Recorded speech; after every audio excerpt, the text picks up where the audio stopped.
School of Rock is now in session in Iowa, and we're ready to help make musicians. In our patented performance-based program, students learn music in one-on-one lessons, then have band practice in a fun, safe learning environment, all leading up to their big show.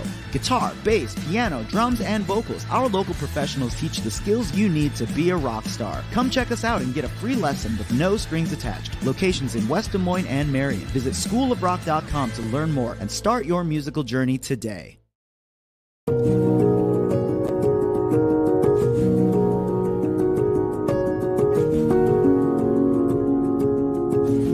The morning news on YourIowa.com is brought to you by the Commission on U.S. Territories, striving for equal representation around the globe, and by Keep Iowa First, committed to keeping the Iowa caucuses the first in the nation contest in selecting the presidency of the United States.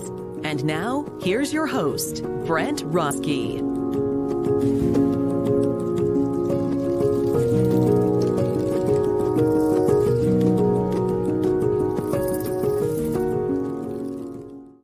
Happy Monday, everyone. It's a big Monday. It's March 1st. Looking out the window, we have a beautiful day already here in Iowa. And as a nod to springtime, I'm wearing my gray sport coat this morning.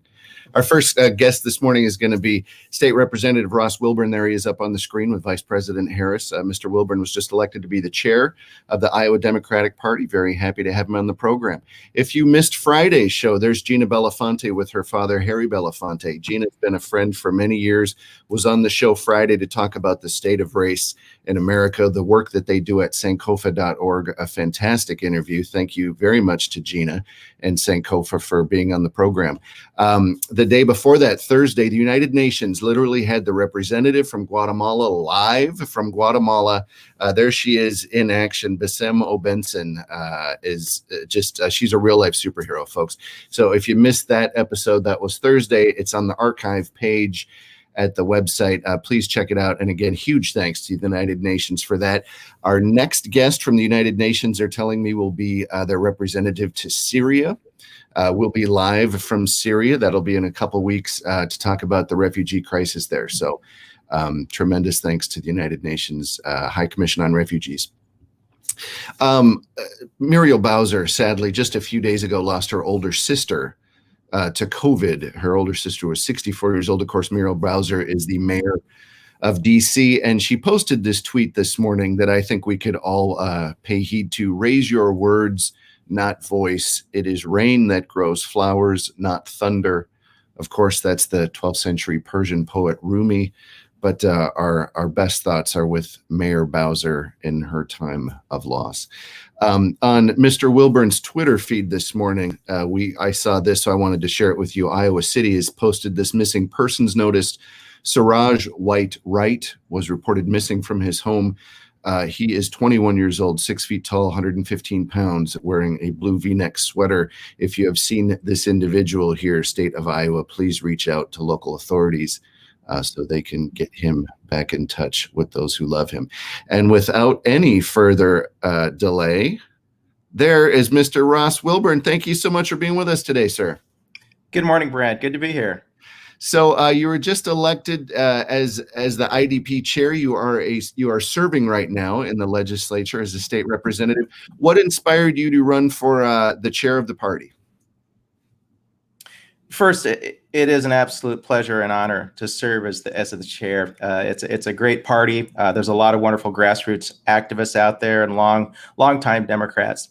The November election, we had an opportunity to take back the Iowa House of Representatives as Democrats, and we did not. And while I'm very glad to see President Biden and Vice President Kamala Harris, by the way, I love to say Vice President Kamala Harris, Iowa did not go towards President Biden. And so, the map has progressively become more red, so to speak, here in Iowa. And just wanting to do my part to see what I could do to help Iowans and help Democrats win back seats. It's that simple. So obviously this year we definitely had some hubbub with the Iowa caucuses, and I know you recently came out with a statement supporting the Iowa caucuses going forward, being first in the nation. I want to know if you could touch on that and give viewers some thoughts as to why you think the Iowa caucuses is a good first choice for the presidential nominating calendar. Iowa has played a critical, important part of that presidential selection process. And I want to emphasize it's a process. And that's the process we have right now until it changes or unless it changes. And there's just something about making sure that our national candidate and nominee for Democrats has a real sense of how policy affects people in communities, whether it's rural, urban, wherever it might be. And Iowans take the caucus and that presidential preference process so seriously that they ask tough questions. And our national election shouldn't just be about who has the most money or name recognition, and having to do that grassroots, stare at the person across the coffee shop table that enables them to refine their message and get that experience. You know, I think you may have had the best Iowa caucuses experience. You were with the Harris campaign. I don't know what your official title was there, but then she's now the vice president of the United States. You must be thrilled.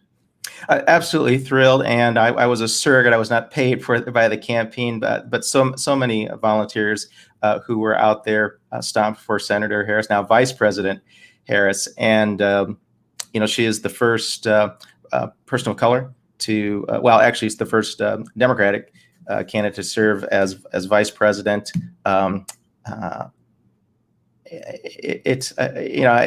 stumble to find the words because the most important thing is she would say, yes, the first, but not the last. You want to make sure that there are opportunities for everyone, in particular people of color and women. So the Iowa legislative session is going on right now, and a lot of different bills are being brought up, some more popular than others.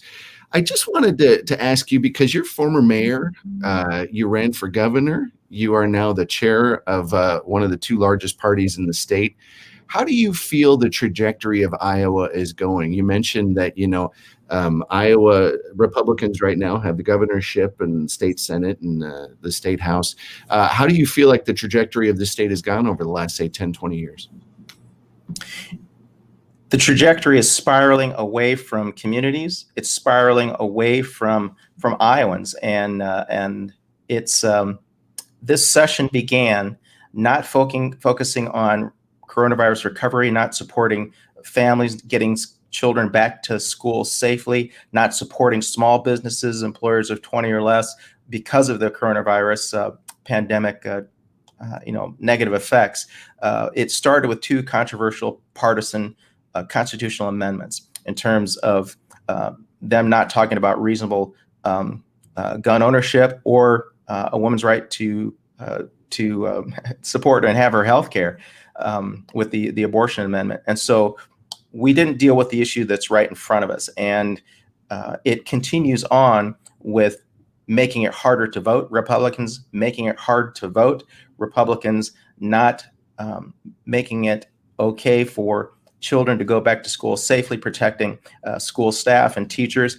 So it's getting away from the people. And having served as a mayor and city council member for 12 years, it is about the people, the issues that you go to the grocery store, you go to the library, you go to a park, and you really hear what is affecting people.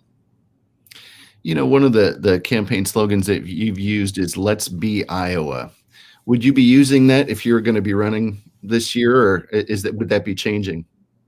I think that's a theme that just says who Democrats are. And I didn't quite complete the statement. It's "Let's be Iowa," standing for people and creating opportunities for everyone. And again, that goes back to Governor Kim Reynolds. She's not left campaign mode. She's not been governing, standing for people and opportunities for everyone. She's focused on, giving no-bid contracts to companies that don't have a record or history of making healthcare devices and safety devices. In terms of PPE, she gave it to one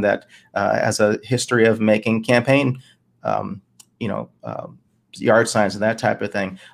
One of her higher donors has had the opportunity to have testing for coronavirus in their parking lot. And so that's not standing for people. That's not standing for opportunities. I don't know what the overall theme or campaigning theme is going to be for our gubernatorial candidate or Senate candidate, but I think that is the essence of Democrats. And finally, you were just elected chair of the IDP. What's your vision moving forward? I mean, this year is going to be some hard fought battles, and Democrats have a lot of ground to get back before the next election. What's your vision for the party and for how you're going to get that done? You mentioned the caucus and the presidential preference to start the interview, but that's a part of it, but that's a little bit down the road. I've made the connections with Democratic National Committee Chair Jamie Harrison, had a great conversation with him, as well as other national leaders. But right now, what's in front of us right now is trying to get local leadership, people with democratic values, people with values of supporting people and creating opportunities for everyone. We've got to start to help develop that local leadership, identify candidates to run, not just for the partisan offices, but city council, school board, library trustees, whatever it might be. So we've got party organizing to do. I've got to hire an executive director for the Democratic Party. I've got to hire communications and data personnel. So it's rebuilding structurally that way. And at the same time, making sure that I am connecting Democrats and having all of our activists focus attention on the dangerous and hurtful bills that are going through the legislature right now and that the governor is signing. State Representative Ross Wilburn, just elected to be the chair of the Iowa Democratic Party. Thank you so much for being on the show today. It's a pleasure. Good to see you, and hope to see you in the future, Brent. You bet. Right. Folks, we're going to take a quick break. We'll be right back with more of the show. Don't go anywhere. There's a new spin on casual dining near Drake University. Lucky Horse Beer and Burgers. Craveable faves, flatbreads, delicious burgers, frozen cocktails, and crazy cool vibe. Get to Lucky Horse Beer and Burgers today. Folks, up on the screen right now, our guests up next, InfoMax from West Des Moines, Jesse Scott and Sue White. Thanks so much for being on the show today, folks. Having us. Thank you so much for having us, Brett. It's a pleasure. So why don't you give folks a rundown now? I'm thrilled to have Iowa business leaders on and members of the creative community, etc. And I've already, these two folks you're watching, they already get the award for most fun Monday morning guests so far. All right. We were chatting before we went on. I said, it reminds me, I used to do every Thursday on a show called Great Day here, and we get together. The GM, Ted Stevens over there, is just a legend, and we'd all get together and we'd chat. And I was looking forward to that more than the appearance. So anyway, I decided these folks are going to be on the show just whenever they can from now on. But why don't you tell folks what InfoMax is all about? Take the floor. Well, InfoMax is a Iowa-based family-owned business. We're our third generation since 1958. Here in Des Moines, serving Iowans, businesses of all sizes deal with their technology challenges, and it's a wide variety of equipment and services that we offer. But what we really do is we come in and we want to be that trusted advisor and professional that helps you navigate what is an increasingly complicated technical world. Yeah. And what specific areas? So if I'm a business owner and I'm, say, having trouble with this or this or this, what is the area to say, oh, we've got that, or is it just soup to nuts? Right now, like our niche product that we sell specifically is the copiers and printers, right? That are housed in most of your small to large businesses, right? Mm-hmm. We have businesses all across the state of Iowa. Quite a good footprint too, but yeah, copiers and printers, managed IT services. A lot of what we're doing is, what has happened, and I've been in business to business sales for 30 years in May, is the integration of all of that hardware. Back in the day when I started in business, Brent, you might be in the same kind of area where the copier was just a copier, and now it's integrated into your network and your workflows, and it impacts every part of your business internally and externally. And so we don't really, our philosophy is really to come in and take a holistic look and evaluate how you're doing things and what's on the what's in the future, what we can do to make you more productive, and especially the challenges of last year. Technology has allowed us to maintain commerce and work. We've had great migrations for work before, but they've never been back home. And now that faces new challenges too. So it's a soup to nuts in the sense of taking that holistic partnership of delving in to get beyond just that scratching the surface. Soup to nuts. That was a phrase we had over at NBC. We are soup to nuts. We're gonna I haven't even heard it. Yeah. I've heard it. Yeah. Oh, yeah. Here's another one. When people get disgruntled working at the studio, they'd say, "Yeah, we work for NBC. Nobody cares." Anyway, we're moving. Gotcha. We're all in Iowa right now, but where are you folks from originally? So I'm originally from Southern California. I come from Ontario, California. Moved up here probably the last 6 years ago, and I've been here since. And now a wife and a son later. Woo! You can't get rid of me now. I'm here. We're stuck with you. You were stuck with me. And I'm a native Iowan, born and raised in Cedar Rapids. I transplanted to Des Moines in 2016 and love the community. I mean, I love the area. And Iowa is just, as a lifelong Midwesterner and someone who was fortunate to because of both work and personal, I love to travel. I've seen a lot of places and been around the world. And gosh, Iowa's just the people. Yeah. And no matter where you go, they say, you're from Iowa. Yeah, you're good people. Yeah. Jesse, I did 17 years in Los Angeles, so welcome to Iowa. I made the same trek you did. I now have a little one, a wife, and a house here as well. But Okay. What grade would you give Iowa? I'm always fascinated with people who made the trek here and have stayed. What do you give it, and what's your elevator pitch to others thinking about coming? Others thinking about coming, if especially if somebody's coming from a heavy populated state like ours, or California, I would say the traffic is none. Okay. If there's any reason to come to Iowa, there's no traffic. But no, my elevator pitch to people would be, the economy is very nice out here. The job opportunities are very nice. There's no shortage of jobs out here. Mm-hmm. There is an endless amount of opportunities to just kind of like build your family, get into a nice neighborhood where you don't feel like you're in danger. And you have, especially in West Des Moines, you're in West Des Moines, right? Isn't that what I read? Yeah, you're in West Des Moines. I'm in West Des Moines too. There's this just endless opportunities for somebody to build a family, get a great education, and get a great job opportunity. And I think InfoMax, you folks saw this. The West Des Moines Chamber of Commerce was kind enough to send out an email. And you folks saw the email, is that right? I saw that email and we jumped on it right away. And so Sue sits right across from me, but there's a cubicle block. I can't even see her. So she sits across. I said, I think she was talking to our salesman. I was like, Sue, do you see that West Des Moines? I'm like, oh no, I didn't see that. I was like, I'm gonna go and try to interview with them. What do you want? You want to do it with me? I'm like, I'm going. You're not stopping me. I'm on a mission. So yeah, we right away jumped on that. I thought this was a great opportunity. Yeah, and we actually are the team that covers that West Des Moines area. Yeah, exactly. And which is awesome because we have such a similar mindset about how we like to work with folks. Mm-hmm. And so it's a great synergy for us to be bumping up on that territory because there's a lot of interrelation. And the chamber does such a great job. I mean, the West Des Moines Chamber does such a great job at connecting people. Mm-hmm. And folks, it's definitely one of the reasons I created the show is to let people know about different businesses, not only Iowa businesses, but nonprofits as well. So InfoMax, Jesse, and Sue, thank you so much for being on today. You betcha. It was a pleasure.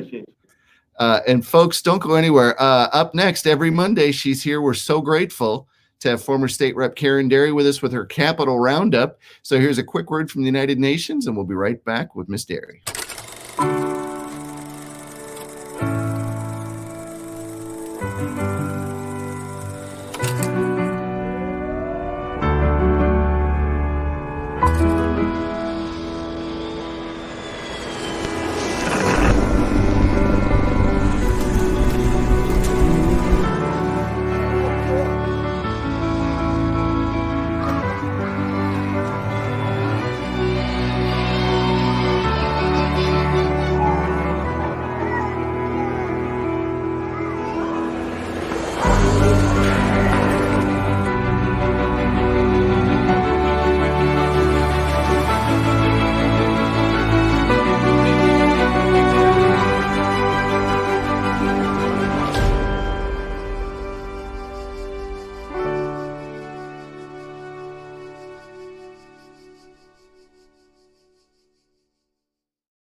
Huge thanks to the United Nations High Commission on Refugees for giving us that video and their partnership. But Karin Derry is on the screen right now, former Iowa State Rep. Thank you so much, as always, for being on the show, Karin.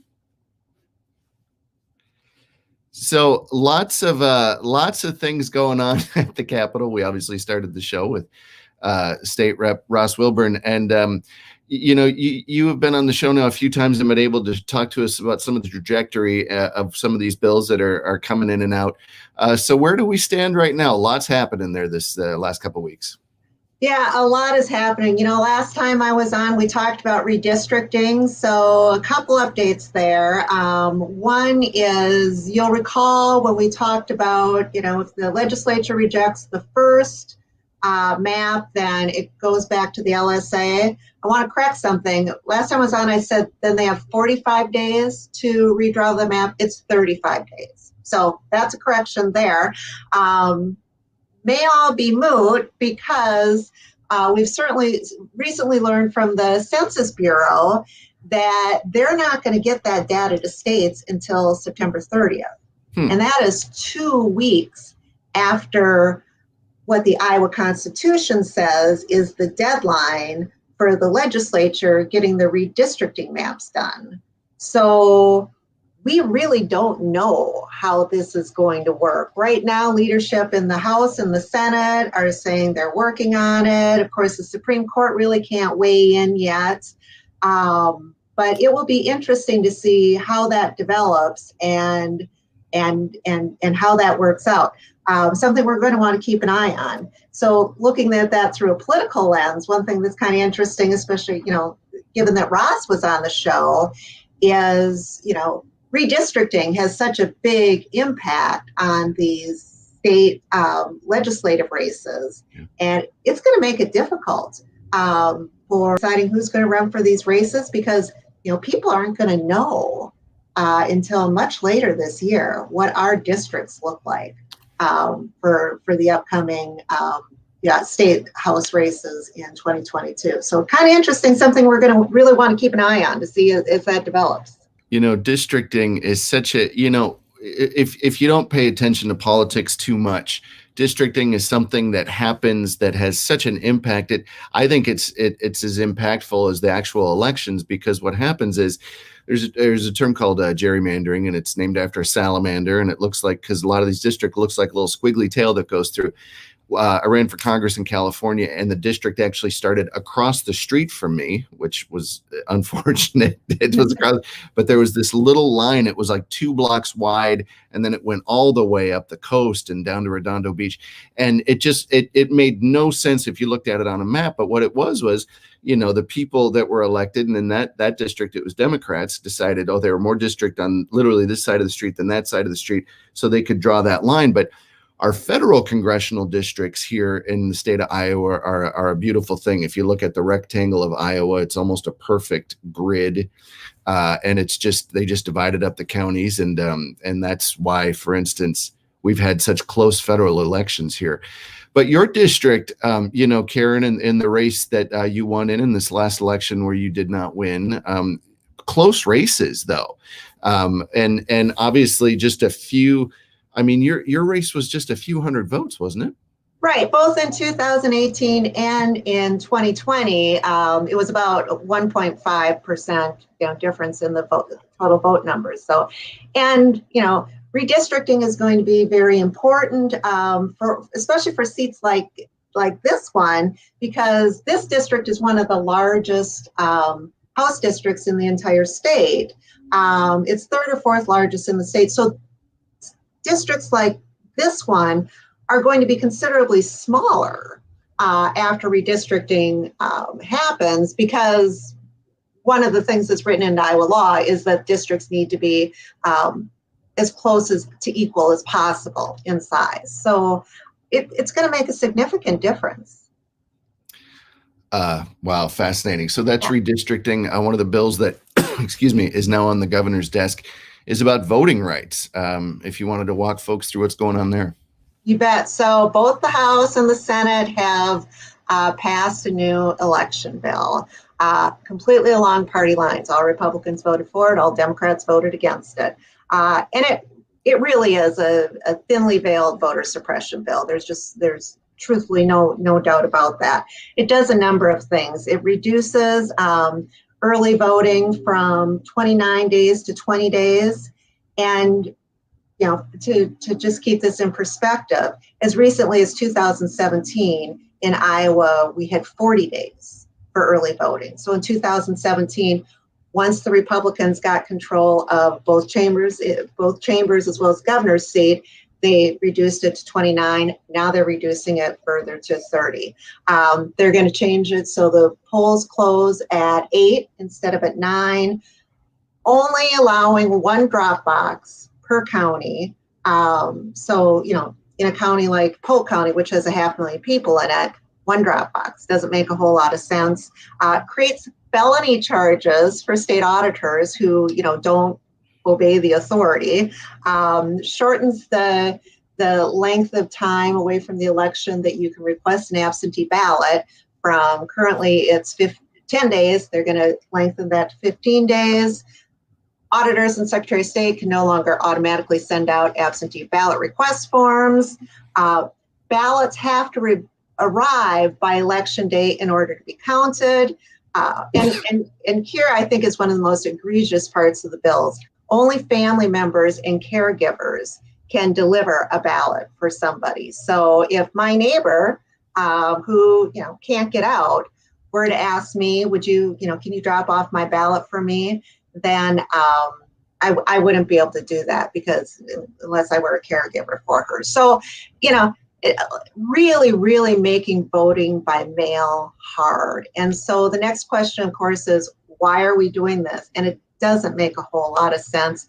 Approximately 1.7 million people in Iowa voted. It was a record turnout. We had the third highest voting rate in the nation. About 1 million of those voters voted by mail and about 700,000 on election day. So we had a clean election. There's absolutely no reason for them to be doing this.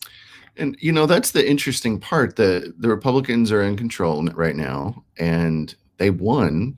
They're winning. A lot. Yes. They won. I mean, what did Trump win? Trump beat Biden by how many points? It was like 7? Yeah. Yeah, 6 or 7. Yeah. So okay, just playing devil's advocate here. Is there any benefit to the state? Like, okay, if there's less days for early voting, or if there, less drop boxes, et cetera, is there a plain old cost that it goes down? Is there any just simple benefit to say, okay, well, that makes little sense? And I don't see it. They talk about, reducing the chance of voter fraud. Well, we had no voter fraud. What this is really about is it is reducing the ability of people who tend to vote for Democrats to vote. I mean, this is really what it comes down to. And just a couple of statistics, 76% of Democrats and only 52% of Republicans voted early in 2020. Let me give you, and I'll give you the numbers on my race as an example. So I lost by about 400 votes. In terms of the absentee votes, I had 8,407. My opponent had 4,667. So a significant difference in early voting. And, as much as I would like to try to give them a benefit of the doubt, I can't on this, because there is no doubt that what they're trying to do is suppress the vote of people who tend to vote for Democrats. I mean, look at, the closing the polls an hour earlier. Who does that impact? That impacts working Iowans. People who don't work a regular 9-to-5 schedule. It's heartbreaking. We started the show with Ross Wilburn, state rep, just elected IDP chair. And he's got a lot of ground to make up. Iowans, did not go for President Biden. They went for Trump in a big way. The Iowa governorship is Republican, and both senators are Republican, and 2 federal seats, the 2 House members lost their chairs as well. So if you were to give Mr. Wilburn, your say, I think the party needs to do this, and I know that's a big question, but what would you say? I think my best advice would be, and I think Ross is doing this already, would be to listen. I know a lot of people don't generally think of Iowa as particularly diverse, but we have different parts of the state, and those Democrats running those local county Democratic committees, those local Democratic neighborhood groups, they know their area. They know what's best. It was funny when I first ran in 2018. I think I've told you before, I hadn't really been particularly highly engaged in politics, and one of the things that I heard from local volunteers was about this coordinated campaign. And the way they talked about it, it didn't sound like anything good. And that, was the campaign that was, from the higher level Democrats coming in and helping neighborhood and local Democratic groups. And all I heard was frustration, because they don't understand our neighborhood. They don't understand our county. And I think that that's what we need to do and that's what Ross needs to do. And I think that, like I say, that's what I think he is doing, is to really listen to people on the ground, because they're the ones who know their area. And folks, I'll tell you what, I was on, I was working in the presidential campaigns and meeting with those county chairs. You hear different things. Yes. A county chair in Howard County says a lot of different things than someone here in Polk County, so wow, that's incredibly interesting. And I mean, how do you see not to put you on the spot here, but we got 2022 coming up. Senator Grassley now has a Republican challenger. Governor Reynolds will be in cycle up for re-election there as well. How do you see Democrats' chances? Who do you like in those races? Yeah, well, not a lot of people have declared. Obviously, there's the candidate from northwestern Iowa, the state senator, who, we'll have to see. It sounds like he's pretty conservative, so he's probably going to attract, some of the Republican base.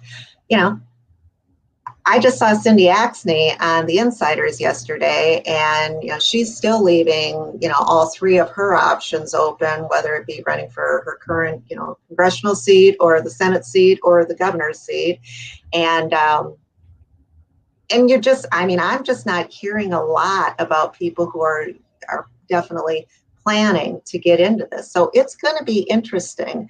We certainly need somebody who can appeal to voters throughout the state. And that's going to be a real challenge. I think a lot of people thought that Fred Hubbell had a real good chance against Kim Reynolds, and he came close, but Iowans like their governors, and that's very worrisome. My biggest concern, frankly, is that, people are going to look at what Governor Reynolds has done and say, well, it was an impossible situation. She did her best. What was she supposed to do? And kind of forgive her. And I agree. She had very, very, very difficult choices to make. But I was pretty supportive early on during the pandemic, but I've become much more critical of her as time goes on, because I don't think she's made very good choices. It's so interesting you talk about the Hubbell campaign. Former Governor Gray Davis was in a project I did called Chasing the Hill, and he said California is littered with former millionaires who ran for office. And the Hubbell campaign, the criticism I heard was, well, it doesn't seem like he really wants it. And what's interesting about that, he ran and got very close, but I haven't heard much about him. And what's interesting, if he were to go again, if he were to say, start campaigning the week after, just this weekend, former President Trump just gave a speech at CPAC. They did a straw poll. He came in first. Kristi Noem actually did better than Senator Ted Cruz in the straw poll that just came out. But it's interesting, people don't talk about the fact that so many candidates, Ronald Reagan to Bernie Sanders, you don't run once, you run a few times to win. And then like Bill Clinton, you might lose, he was governor and then he wasn't governor and then he was governor again. So people don't necessarily think about that trajectory. So yeah, you mentioned you haven't heard a lot of people talking about it.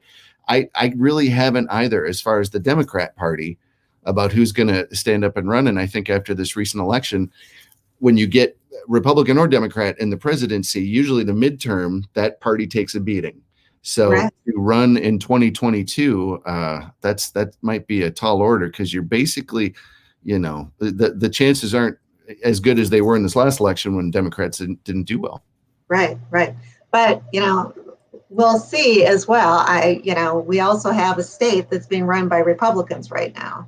And I think part of the job for Democrats is to get, the message out that what Republicans are doing in your state with their control is not helping most Iowans.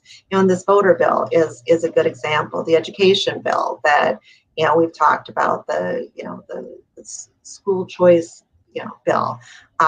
This is not helping Iowans. The constitutional amendments, as Ross mentioned, with all of their control, Republicans at the Capitol are not doing the things that we really need. What we really need is help with COVID relief. And it's just not happening. Instead, they're focusing on things like eliminating tenure at our state universities. How you talk about that. You talk about how the last legislative session took away workers' rights for states' workers and all that. How did the Democrat Party in the state of Iowa lose the moniker of being the workers' party? How is that the Republican Party now? That to me seems like the disconnect. And Brent, I struggled with that. I struggled with that starting with the 2016 election, looking at Donald Trump. How did he do so well in Iowa? And, for me personally, when it kind of clicked for me is when I started reading more about poverty in the state. There was a United Way survey that came out in 2017 that showed that 37% of working Iowans in the state don't make enough money to cover the basics. So, food, shelter, healthcare.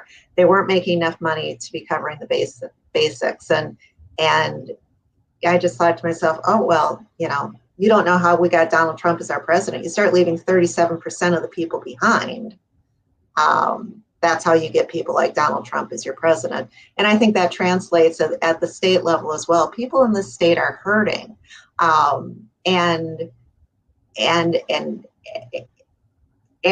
the challenge for Democrats is to make sure that we let them know that we're the party that's here to help them. And the Democrats do, that. It doesn't get a lot of media attention, but as an example, again, on the election bill, that was about a 4-hour debate in the House.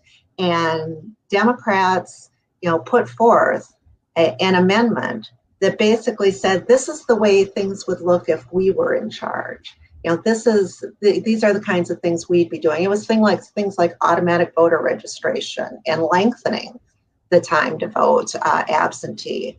And that just doesn't get a whole lot of press. And that's unfortunate, because that's the kinds of things that would be helping Iowans. So it decidedly is a challenge. I think but what you're asking is the big question that we got to figure out the answer to, because some of these people are voting for Republicans. They're not voting in their best interests. Former State Rep Karin Derry is on Mondays with Capital Roundup. Thanks so much, as always, Ms. Derry, for being on the show. It's good to see you. Today is the first day of meteorological spring. That is what I call that. It's part of the Midwest weather optimism we all have to subscribe to in the long days of February. January, it's like, oh, this isn't going to be so bad. February, it sinks in. So yeah, I wore the gray jacket because, oh, it's March 1st. Here we go. That's right. February is the longest month of the year.